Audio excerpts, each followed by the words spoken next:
Oke, assalamualaikum warahmatullahi wabarakatuh.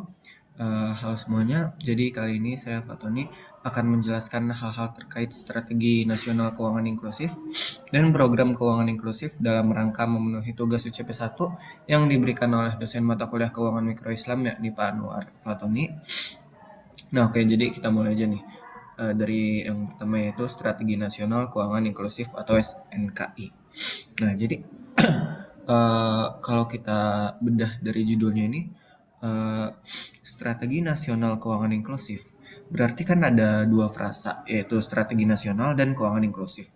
Kalau strategi nasional sendiri itu ya berarti strategi yang berskala nasional atau yang dalam hal ini saya bicarakan berarti untuk seluruh wilayah Indonesia gitu.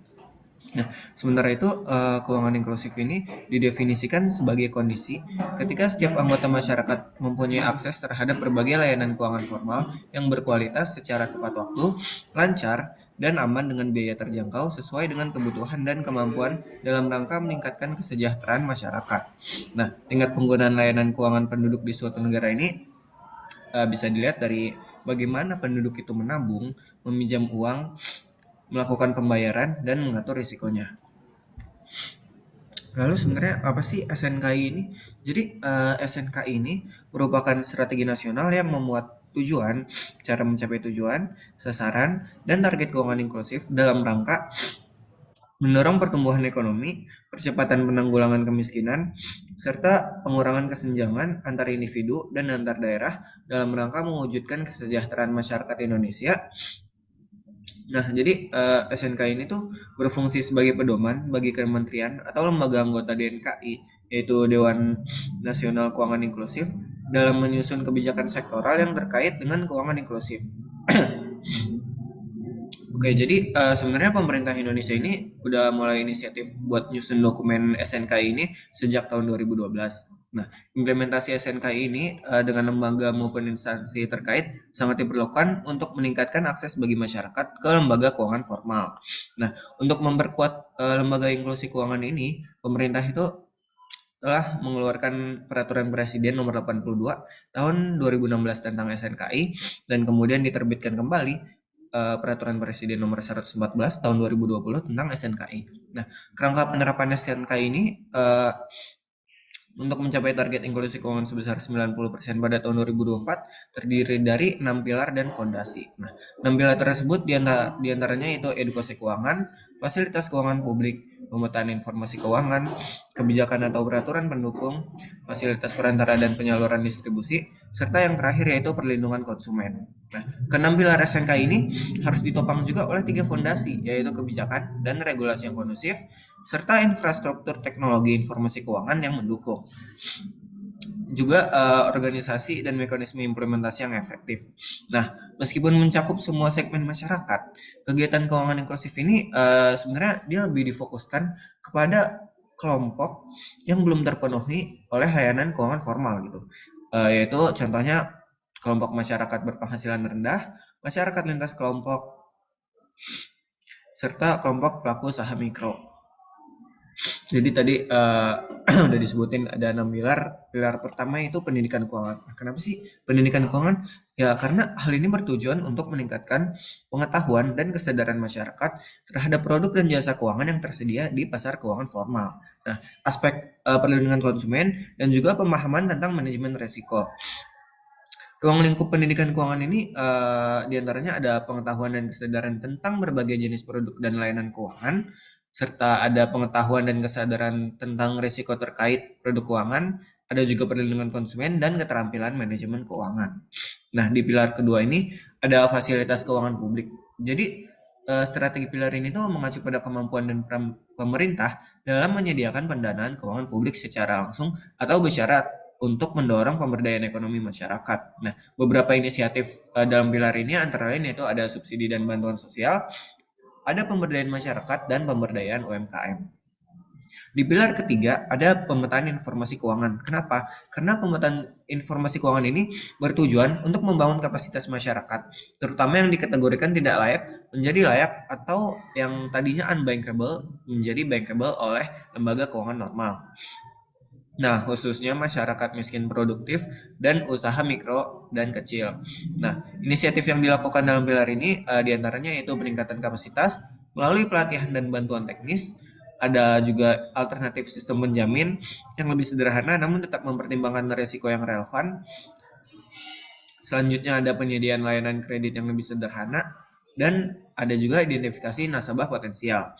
Nah, di pilar keempat ada kebijakan atau peraturan pendukung. Nah, pelaksanaan program keuangan inklusif ini tentu memerlukan dukungan kebijakan dari pemerintah dan BI sendiri untuk meningkatkan akses layanan keuangan. Inisiatif yang dilakukan ini untuk mendukung pilar Inisiatif yang dilakukan untuk mendukung pilar ini antara lain yaitu kebijakan untuk mendorong sosialisasi produk jasa keuangan yang sesuai kebutuhan masyarakat. Selain itu ada juga menyiapkan skema produk yang sesuai dengan kebutuhan masyarakat. Selanjutnya mendorong perubahan ketentuan dengan memperhatikan prinsip kehati-hatian secara proporsional. Selanjutnya ada membuat aturan tentang mekanisme penyaluran dana dan bantuan melalui bank. Ada juga memperkuat landasan hukum untuk meningkatkan perlindungan konsumen jasa keuangan, serta yang terakhir ada membuat kajian terkait inklusi keuangan untuk menentukan arah kebijakan secara berkelanjutan.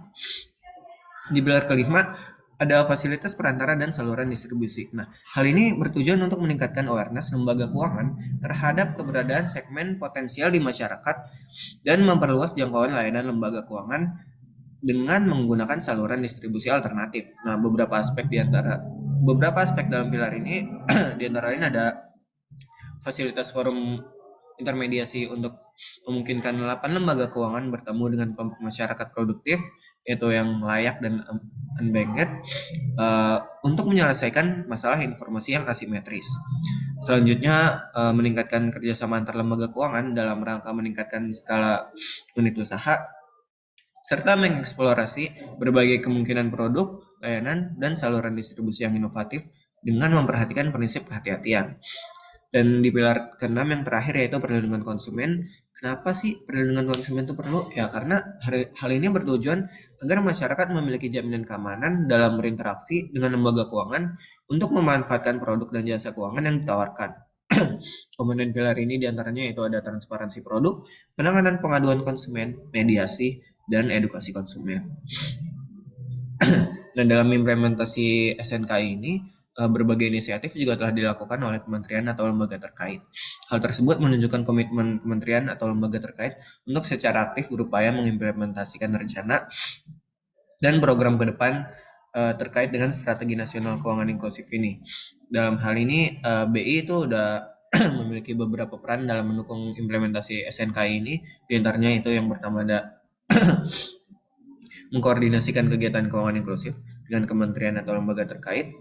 Uh, jadi BI ini berkoordinasi dengan kementerian atau lembaga terkait dalam perencanaan dan pelaksanaan program keuangan inklusif. Nah, selanjutnya BI juga melakukan pemetaan potensi daerah sebagai dasar penetapan program dan prioritas kegiatan keuangan inklusif.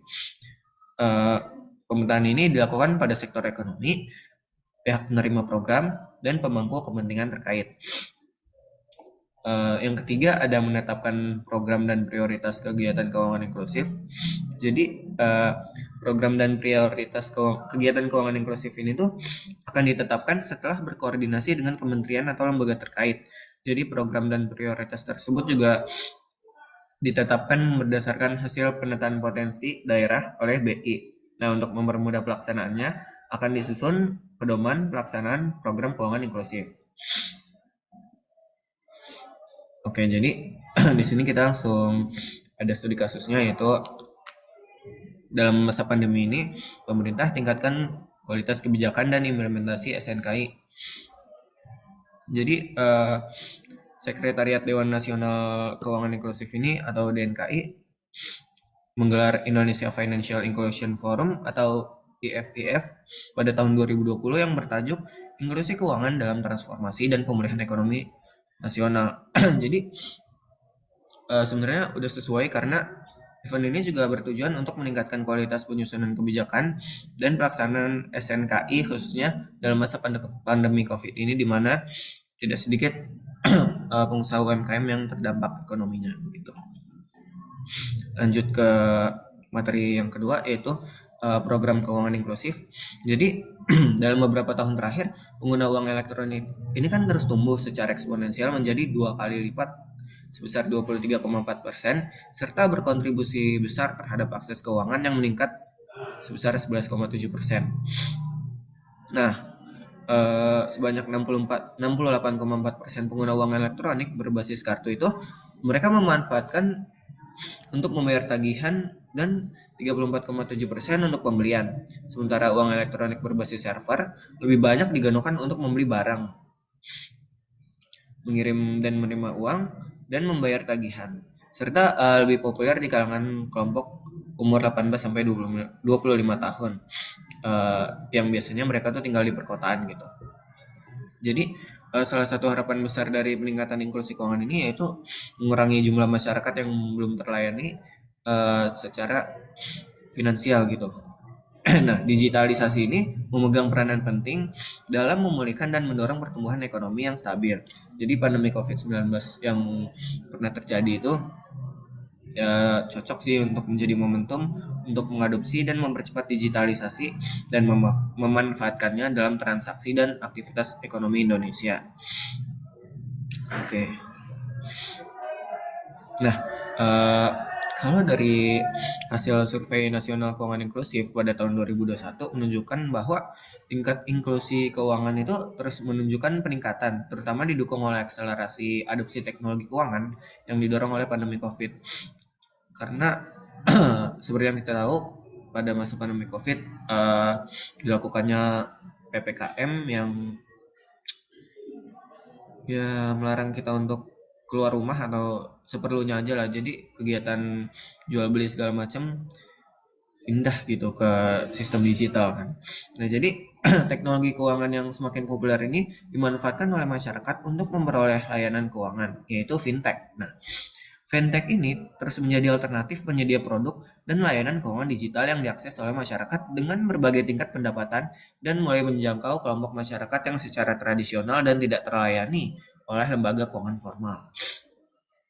Dalam laporan Asosiasi Fintech Indonesia atau AFTEK diketahui bahwa 36% pengguna fintech itu individu yang kisaran pendapatannya 5 juta sampai 15 juta rupiah dan sebanyak 23% dari mereka tuh eh, memiliki pendapatan kurang dari 5 juta rupiah. Nah, hal ini berarti mengindikasikan bahwa sebagian besar layanan fintech itu menuju kepada masyarakat berpenghasilan menengah ke bawah. Lebih lanjut, hasil laporan juga mengkonfirmasi bahwa sekitar 69% dari perusahaan fintech itu pernah memberikan layanan ke wilayah pedesaan. Nah, melalui kemampuan menyediakan prosedur yang lebih baik secara pemerataan, lebih cepat juga, solusi yang disederhanakan ini juga memberikan penawaran yang inovatif gitu. Fintech ini menangkap peluang ini dengan baik hingga mampu melayani masyarakat unbanked serta mereka yang hambatan geografis dalam mengakses layanan keuangan. Seperti contohnya orang-orang yang berada di pedesaan atau yang berada di wilayah pantai dan pegunungan ya. Nah, masyarakat di sisi lain mampu mendapatkan beragam akses layanan keuangan yang mudah berkat kehadiran fintech. Kalau kita lihat dari inklusi keuangan di Indonesia sendiri pada tahun 2022 itu sebesar 85,10%. Eh, Angka ini sebenarnya meningkat dibandingkan tahun 2021 yang sebesar 83,6%. Dalam 3 tahun terakhir ini juga terjadi peningkatan akses masyarakat terhadap produk dan layanan jasa keuangan di Indonesia. Nah, peningkatan inklusi keuangan ini tuh didorong oleh berbagai faktor, terutama dari inovasi teknologi keuangan. Hadirnya inovasi ini membuat produk atau layanan finansial yang lebih terjangkau dan mudah untuk diakses. Adanya akses layanan keuangan finansial yang mudah lewat aplikasi digital sangat membantu masyarakat yang sebelumnya tidak memiliki rekening dan akses keuangan menjadi teredukasi untuk memanfaatkannya. Namun, tingkat inklusi keuangan di Indonesia ini belum ditunjang dengan tingkat literasi masyarakat. Maksudnya di sini tingkat literasi masyarakat Indonesia terhadap produk dan layanan jasa keuangan gitu. Nah, hal ini ditunjukkan dengan masih tingginya gap inklusi keuangan dengan literasi keuangan.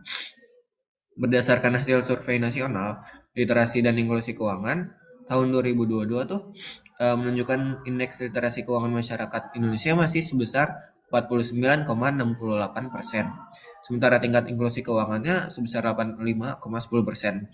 Berarti kan di sini kita masih ngelihat adanya kesenjangan gitu antara tingkat inklusi dan tingkat literasi. Nah, hal ini tuh ya menunjukkan potensi resiko yang tinggi gitu bagi masyarakat. Ya walaupun masyarakat udah memiliki akses keuangan, namun ternyata banyak juga masyarakat yang tidak memahami fungsi dan resikonya gitu.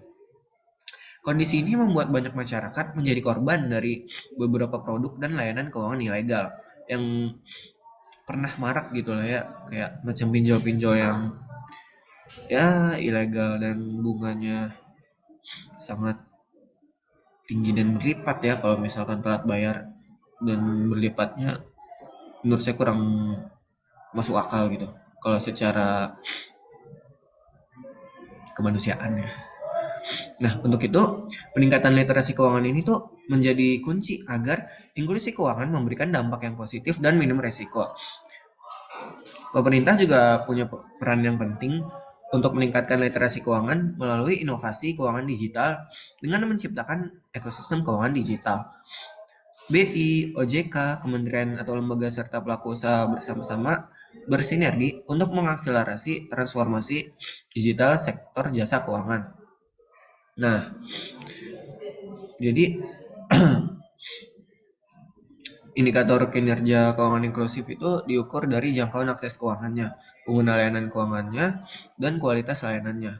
Per Juni tahun 2022 terjadi peningkatan jangkauan akses jasa keuangan seperti agen layanan keuangan digital yang meningkat tajam sebesar 782,30% year on year ya di sini, dan implementasi KRIS pada 19,27 juta merchant yang didominasi oleh UMKM. Nah, perkembangan penggunaan layanan keuangan ini juga menunjukkan pertumbuhan yang signifikan, terutama jumlah kepemilikan rekening di perbankan yang meningkat sebesar 34,27% year on year, dan uang elektronik sebesar 95,09% year on year, serta indikator kualitas layanan keuangan tetap terjaga di angka yang tinggi yaitu sebanyak 96,40%. Dan pengaduan konsumen jasa keuangan juga udah terselesaikan gitu. Walaupun mungkin masih ada sedikit yang belum ya. Nah, kita masuk ke digital financial service. Jadi, financial service ini atau layanan keuangan itu ragam produk yang memudahkan masyarakat untuk mengelola aset finansial yang dimiliki. Bentuknya tuh bisa bermacam-macam sih, mulai dari alat untuk menampung uang, mendapatkan pinjaman uang, sampai mengembangkan uang melalui skema investasi. Tapi dalam hal investasi ini tentu kita harus lihat-lihat dulu ya, karena ya takutnya gitu malah masuk ke investasi yang tidak baik atau investasi bodong yang ya begitulah yang belum lama ini ramai gitu kan. Jadi eh sering berkembangnya juga jenis layanan keuangan yang saat ini ada tuh udah sangat bervariasi gitu kan, disediakan oleh berbagai institusi mulai dari perbankan, institusi non bank, sampai dengan startup teknologi financial atau fintech gitu. Nah, jadi bersama dengan transformasi teknologi, produk-produk keuangan tersebut juga udah mulai merambah ke digital demi memudahkan masyarakat. Hampir semua jenis layanan keuangan sekarang udah ada representasinya sih dalam bentuk aplikasi. Nah, tidak dipungkiri juga layanan keuangan telah menjadi bagian penting dalam aspek kehidupan masyarakat. Didasarkan pada penggunaannya oleh masyarakat, ada beberapa jenis layanan keuangan yang saat ini banyak digunakan. Di antaranya itu layanan berbasis simpanan. Nah, jadi simpanan atau tabungan ini tuh menjadi produk keuangan yang paling mendasar lah gitu istilahnya, yang udah digunain oleh masyarakat selama bertahun-tahun, dimulai dari cara manual dengan menyimpan uang di tempat tertentu di rumah gitu misalnya kan, terus sampai mempercayakan uang tersebut untuk disimpan ke lembaga tertentu, bisa deposito juga sih gitu kan. Nah, walaupun yang paling populer adalah perbankan, baik itu konvensional ataupun syariah ya, namun ada beberapa unit lain yang bisa dimanfaatkan masyarakat juga untuk menyimpan uangnya, misalnya lewat koperasi atau BPR gitu kan. Nah, untuk memberikan kenyamanan lebih, regulasi juga udah disiapin oleh pemerintah. Nah, diatur oleh institusi kredibel mulai dari BI, OJK, sampai lembaga penjamin simpanan atau LPS gitu. Nah, terkait digitalisasi, layanan perbankan juga turut bertransformasi. Salah satu fitur yang mungkin udah banyak kita ketahui, yang udah lumayan lama juga ya, yaitu mobile banking atau m-banking ya, yang memungkinkan penggunanya untuk mengelola transaksi hanya melalui ponsel aja gitu. Walaupun kalau zaman dulu mungkin sebelum ada m-banking, masyarakat itu lebih terbiasa bertransaksi lewat ATM kan, entah itu transfer atau apa segala macam. Nah, dalam satu dekade terakhir ini, perbankan berkembang pesat hingga menghasilkan konsep baru berbentuk bank digital. Berbeda dengan perbankan konvensional yang sangat mengandalkan kantor cabang untuk operasional dan kegiatan administrasinya, bank digital ini sepenuhnya mengandalkan aplikasi gitu. Mulai dari proses pembukaan rekening dan kegiatan administrasi. Alhamdulillah. Bahkan beberapa penyedia layanan bank digital nggak memiliki kantor cabang gitu dalam menjejakan layanannya. Kayak contohnya ini apa, Bang Aladin gitu kan, dia nggak ada kantornya gitu. Nah, eh, di Indonesia sendiri bank digital ini diregulasi melalui POJK nomor 12 dan nomor 13 tahun 2021. Selanjutnya ada layanan berbasis pembayaran. Jadi eh, layanan berbasis pembayaran ini ya layanan pembayaran non tunai. Nah, inovasinya tuh dimulai dari model pembayaran dengan kartu debit atau kredit melalui mesin EDC yaitu Electronic Data Capture yang ada di toko retail biasanya. Kemudian berkembang menjadi sistem e-money baik berbasis chip ataupun server gitu ya. Nah, eh, e-money berbasis chip ini berbentuk seperti kartu debit atau kartu kredit yang kita tahu lah bentuknya gimana ya. Tapi ini tuh hanya untuk melakukan transaksi yang tidak perlu melakukan autentikasi berulang kali, itu ya cukup ditempelin aja gitu kan, karena udah ada NFC-nya kayak misalkan yang kita mau naik kereta atau TJ gitu kan, kartunya tinggal tempel aja. Nah, perkembangan berikutnya yaitu e-money berbasis server yang tertanam pada sebuah aplikasi di smartphone penggunanya. Nah, untuk menggunakannya dalam pembayaran bisa melalui sambungan langsung ke aplikasi pemindaian kode QR gitu. Nah, biasanya kan toko-toko tuh udah nyediain gitu kan, apa sih namanya, QR code-nya gitu lah yang dipasang tuh biasanya. Nah, selain menjadi opsi pembayaran, e-money kini juga banyak diterapkan menjadi sistem pembayaran natif di sebuah aplikasi digital agar memudahkan pengguna dalam bertransaksi gitu.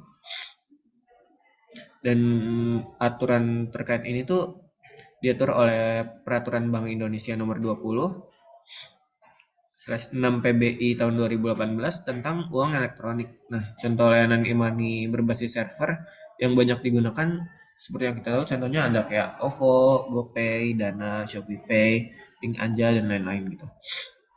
Selanjutnya ada layanan berbasis pinjaman atau pembiayaan. Nah, layanan keuangan berbasis pinjaman atau pembiayaan ini dia memberikan kemudahan bagi individu atau pelaku usaha dalam mendapatkan dana pinjaman untuk tujuan spesifik, misalnya mulai dari pembiayaan konsumtif, pembiayaan pembelian rumah, pembiayaan kendaraan, pendidikan dan lain sebagainya gitu. Nah, model bisnisnya juga beragam nih, mulai dari pinjaman tanpa agunan, pinjaman dengan agunan, sampai dengan kredit dengan tenor yang lebih ringkas gitu. Awalnya, layanan pinjaman ini diproses melalui kantor bank atau lembaga terkait lainnya. Namun dengan inovasi yang ada, kredit bisa didapat dengan mudah gitu melalui medium lain, misalnya kartu kredit gitu kan. Walaupun tetap ada proses buat daftarnya juga gitu ya. Nah, aplikasi digital terkait pinjaman atau pembiayaan juga berkembang nih. Disebut dengan fintech eh, lending gitu. Saat ini ada berbagai layanan turunan yang bisa digunakan oleh masyarakat, misalnya cash loan, peer-to-peer lending, sampai dengan pay later gitu kan. Nah, aplikasi digital tersebut digunakan untuk memfasilitasi pinjaman berbentuk tunai maupun pembiayaan atas pembelian barang tertentu. Kayak kalau di toko online Shopee lah ya, itu ada kita bisa bayar pakai Shopee Pay Later gitu kan. Nah, jadi hingga April 2022 tuh udah ada 102 perusahaan fintech lending loh yang beroperasi di Indonesia. Beberapa fintech populer yang memberikan layanan pinjaman, pembiayaan, contohnya ada kayak Kredivo, Akulaku, dan lain sebagainya. Nah, selanjutnya ada layanan berbasis investasi. Nah, seiring dengan peningkatan literasi dan inklusi keuangan di Indonesia, kebutuhan masyarakat akan produk keuangan juga ikut berkembang kan. Salah satunya yang belakangan ini jadi populer digunakan yaitu layanan investasi atau wealth management. Nah, di era sebelumnya model investasi yang umum dilakukan masyarakat tuh seperti pembelian emas atau tabungan deposito gitulah.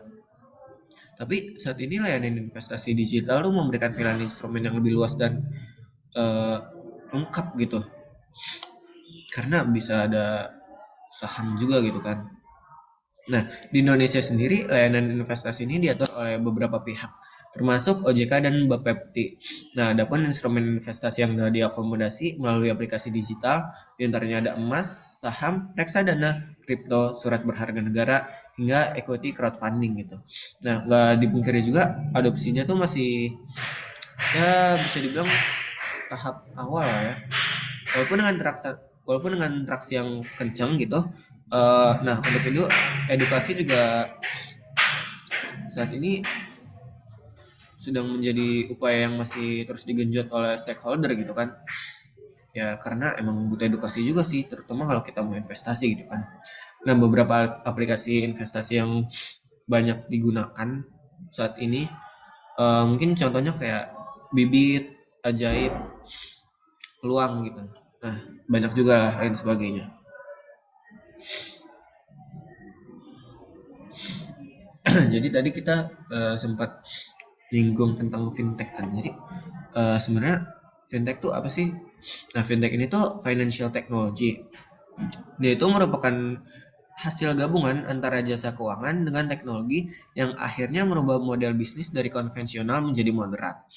Yang awalnya adalah membayar harus bertatap muka gitu kan dan membawa sejumlah uang yang cash. Sekarang kita bisa bertransaksi jarak jauh dengan melakukan pembayaran yang dapat dilakukan dalam hitungan detik saja gitu. Alhamdulillah. Nah, jadi fintech ini punya beberapa manfaat gitu di lingkungan masyarakat ya. Yang pertama, fintech tuh bisa ngebantu perkembangan baru gitu di bidang startup teknologi yang bisa dibilang saat ini tengah menjamur gitu ya. Nah, hal ini dapat membantu perluasan lapangan kerja dan meningkatkan pertumbuhan ekonomi gitu. Pertumbuhan ekonomi tentu mendatangkan manfaat kedua, yaitu peningkatan taraf hidup masyarakat. Nah, fintech ini juga bisa menjangkau masyarakat yang tidak dapat dijangkau oleh perbankan konvensional. Contohnya mungkin kayak ya petani, nelayan gitu, yang emang tinggalnya di pedesaan yang jarang sih kayaknya ada kantor cabang dari bank-bank baik itu syariah ataupun konven ya. Nah, selain itu fintech juga dapat meningkatkan ekonomi secara makro karena kemudahan yang ditawarkan oleh fintech ini dia bisa meningkatkan penjualan e-commerce gitu ya. Karena ya secara digital berarti dia bisa mencakup pasar yang lebih luas gitu. Bisa lebih dilihat oleh banyak konsumen. Nah, manfaat terakhir yang paling dapat dinikmati oleh masyarakat ya adalah penurunan bunga pinjaman gitu. Nah, perkembangan pengguna fintech ini juga terus berkembang dari tahun ke tahun.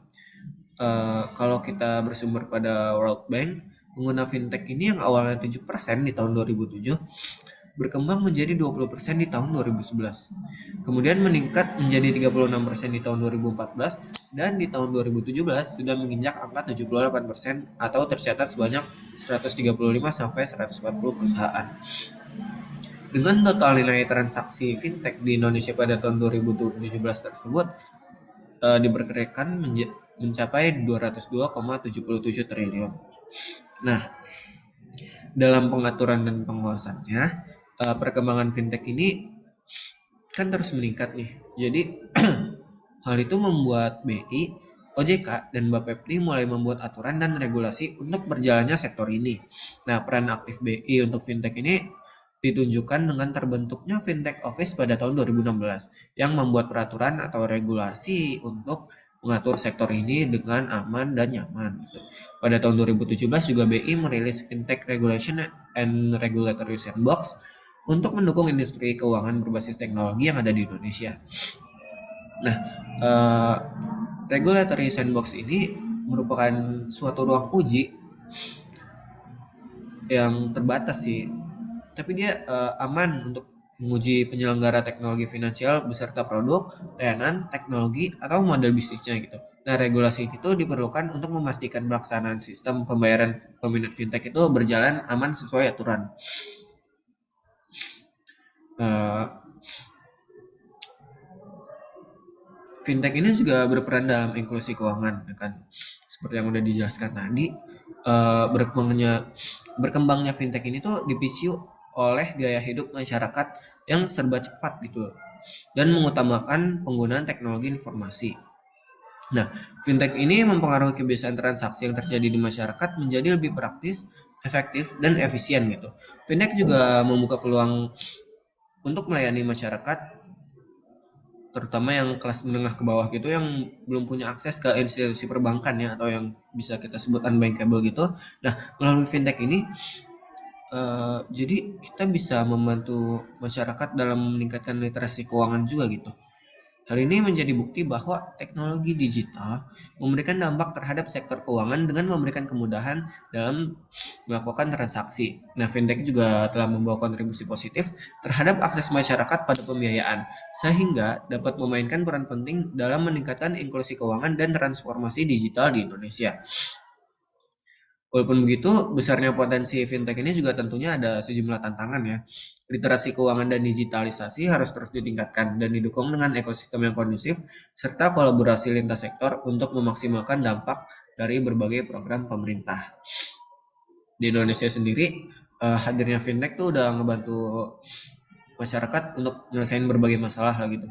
Eh, Contohnya, berikut ini ada beberapa jenis-jenis fintech ya yang sedang berkembang di Indonesia dan memberikan solusi finansial bagi masyarakat Indonesia. Yang pertama ada crowdfunding.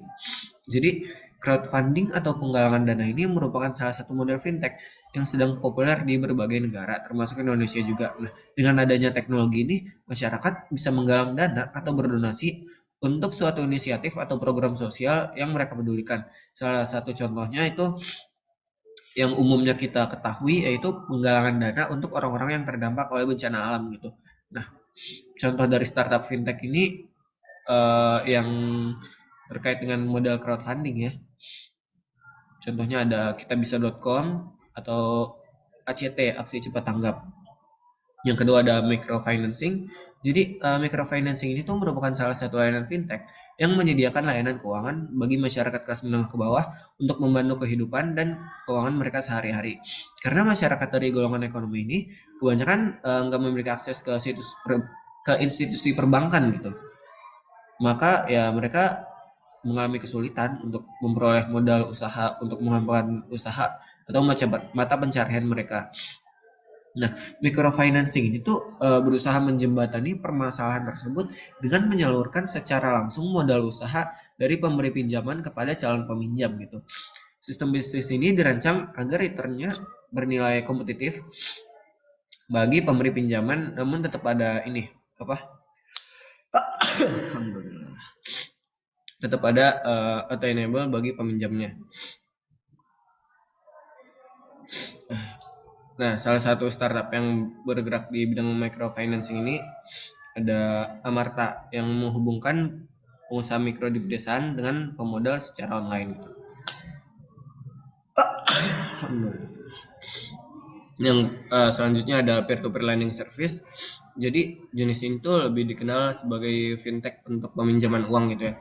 Nah, fintech ini tuh membantu masyarakat yang mengakses keuangan untuk memenuhi kebutuhan. Dengan fintech ini, konsumen bisa meminjam uang dengan lebih mudah untuk memenuhi berbagai kebutuhan hidup tanpa harus melalui proses yang berbelit-belit yang sering ditemui di bank konvensional gitu kan. Salah satu contoh dari fintech yang bergerak di bidang ini ada Awan Tunai, yaitu sebuah startup yang memberikan fasilitas cicilan digital dengan aman dan mudah. Tapi perlu kita perhatikan lagi kalau apa namanya, sebenarnya fintech ini tuh ibaratkan kayak pedang bermata dua gitu ya. Jadi kita harus menggunakannya ya hati-hati gitu, karena di sini juga dijelasin peminjaman uang ini tuh membantu masyarakat yang membutuhkan akses keuangan untuk memenuhi kebutuhan gitu ya. Menurut saya harus digarisbawahi ini tuh kebutuhan bukan keinginan gitu, karena kalau kita meminjam untuk keinginan, yang ada bisa-bisa kayak ya keinginan kita nggak habis-habis, sedangkan mungkin juga biasanya orang yang melakukan peminjaman lewat peer to peer lending ini kayak dari data yang tadi itu masyarakat yang berpenghasilan menengah ke bawah, jadi ya bahaya aja gitu kalau misalkan kita sampai minjem untuk membeli keinginan kita dan akhirnya kita nggak bisa bayar, bunganya malah nambah terus gitu kan, jadinya ya malah ngerugin kita sendiri gitu. Nah, selanjutnya ada market comparison. Jadi dengan fintech ini kita bisa membandingkan macam-macam produk keuangan dari berbagai penyedia jasa keuangan. Nah, fintech ini juga berfungsi sebagai perencana finansial. Dengan bantuan fintech, penggunanya juga bisa mendapatkan beberapa pilihan investasi untuk kebutuhan di masa depan. Contohnya ya kayak reksadana di bibit atau segala macam yang jadi kita bisa milih gitu profil resiko kita. Ya buat nentuin kita nih cocoknya investasi di apa nih, entah itu saham atau reksadana pendapatan tetap atau apalah gitu. Nah, selanjutnya ada digital payment system. Nah, ini kita pasti udah familiar banget nih. Jadi, fintech ini tuh bergerak di bidang layanan berupa pembayaran semua tagihan ya, seperti pulsa atau dan pasca bayar, kartu kredit, atau bahkan sampai ke token listrik PLN gitu.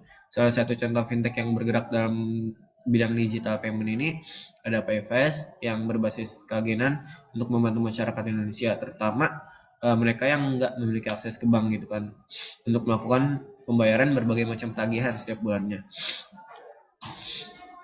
Eh, Kalau kita lihat kenapa fintech bisa terjadi ya karena perkembangan teknologi sih faktor besarnya ya kan. Nah, sebenarnya fintech ini apa sih dasar hukumnya dalam sistem pembayaran di Indonesia? Jadi dasar hukum fintech dalam sistem pembayaran di Indonesia itu ada pertama Peraturan BI nomor 18/40 tahun 2016 tentang penyelenggaraan pemrosesan transaksi pembayaran. Ada juga surat edaran BI nomor 18/22 DKSP perihal penyelenggaraan layanan keuangan digital. Nah, ada juga peraturan BI nomor 18/17 PBI tahun 2016 tentang uang elektronik. Kalau dilihat dari keuntungannya sebenarnya fintech banyak juga ya, jadi kayak yang mendapat layanan yang lebih baik itu pilihan yang lebih banyak juga, dan ya kemudahan sih.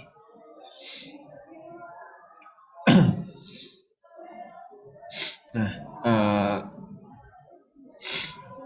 selanjutnya jadi kalau bisa kita simpulin ya manfaat dari layanan keuangan digital ini banyak sih gitu ya buat masyarakat. Namun perlu digarisbawahi kita juga harus berhati-hati terutama terkait yang peer to peer lending itu ya, yang peminjaman uang. Walaupun emang prosesnya nggak ribet kayak di bank, tapi saya rasa bisa jauh lebih berbahaya gitu kalau kita nggak melakukannya dengan banyak pertimbangan gitu kan. Oke, karena waktunya singkat, jadi kita langsung aja ke branchless banking. Apa sih branchless banking ini? Jadi branchless banking ini merupakan produk layanan keuangan atau perbankan yang dilakukan tanpa adanya jaringan kantor bank. Jadi mereka itu memanfaatkan perkembangan teknologi. Nah, branchless banking ini kerjasama dengan pihak lain atau agen biasanya untuk menyediakan layanan keuangan melalui ponsel atau laptop yang menggunakan koneksi internet. Penerapan branchless banking ini difokusin pada wilayah yang belum terjangkau oleh jaringan kantor perbankan, sehingga nasabah nggak perlu lagi ngabisin banyak tenaga dan waktu untuk ke kantor cabang gitu ya untuk mendapatkan layanan keuangan. Nasabah cuma perlu ke agen terdekat aja untuk melakukan layanan keuangan sesuai kebutuhannya gitu. Nah, kalau kita pikir-pikir gitu ya, kenapa sih sebenarnya branchless banking ini diperluin? Karena berdasarkan program SNKI yang tadi pada Juni 2012, sebagai layanan keuangan tanpa kantor fisik, branchless banking ini merupakan inovasi yang diperlukan gitu untuk mewujudkan terjadinya keuangan inklusif di Indonesia.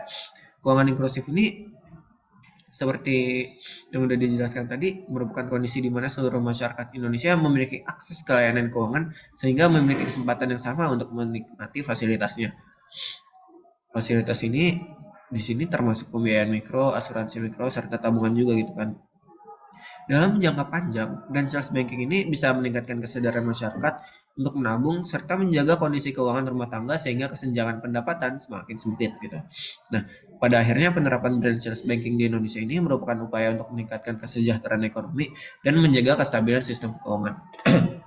Ada juga sisi lainnya kenapa branchless banking ini diperlukan karena gini, kalau di pedesaan gitu, kita maksudnya dibangun lah gitu, kantor cabang, pasti kan jadi lebih makan banyak biaya gitu kan.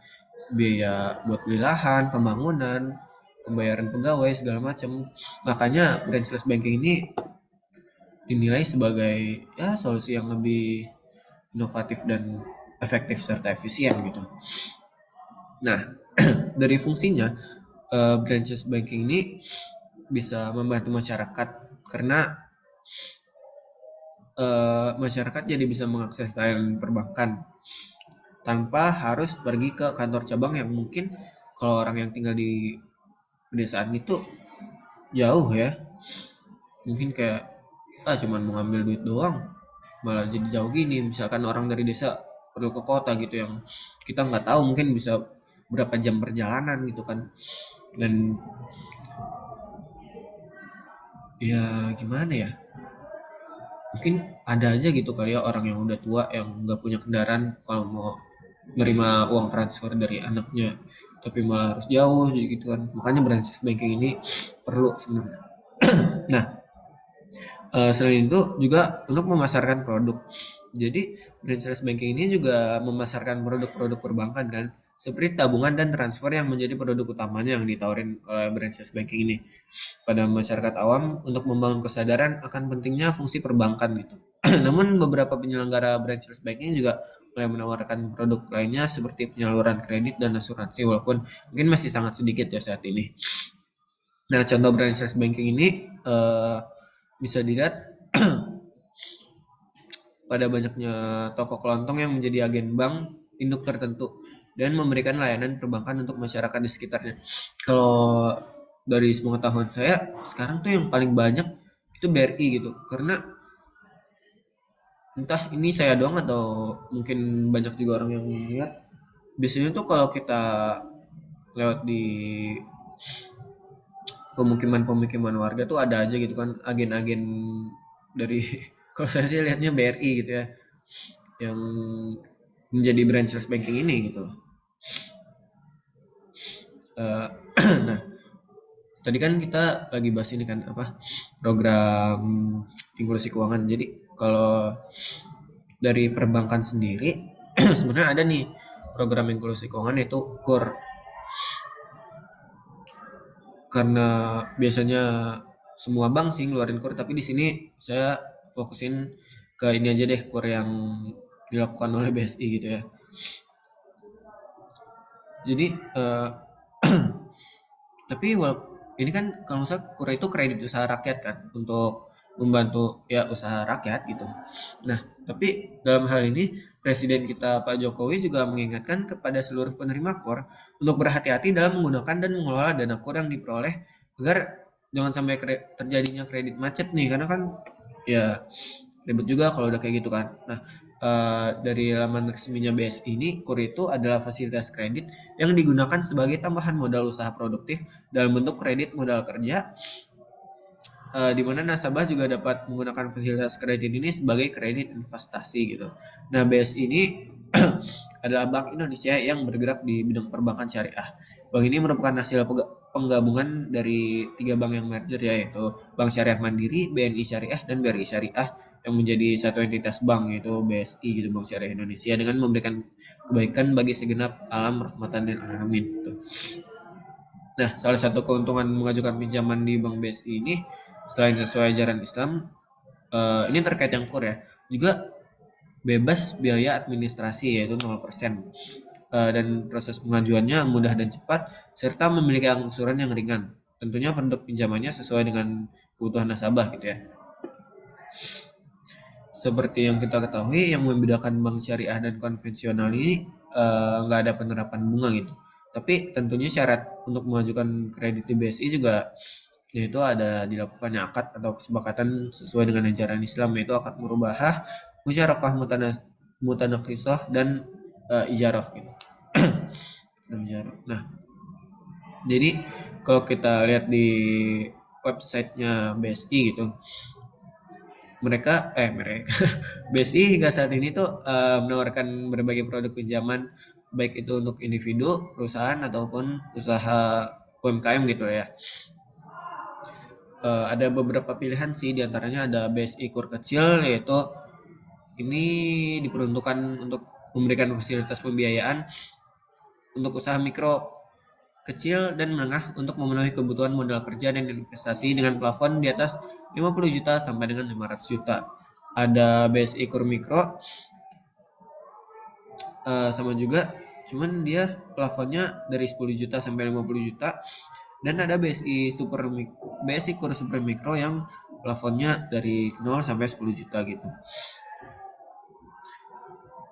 Tapi tentu ini ada prosesnya juga ya, dan mungkin bisa aja gitu nggak lolos kalau setahu saya. Dan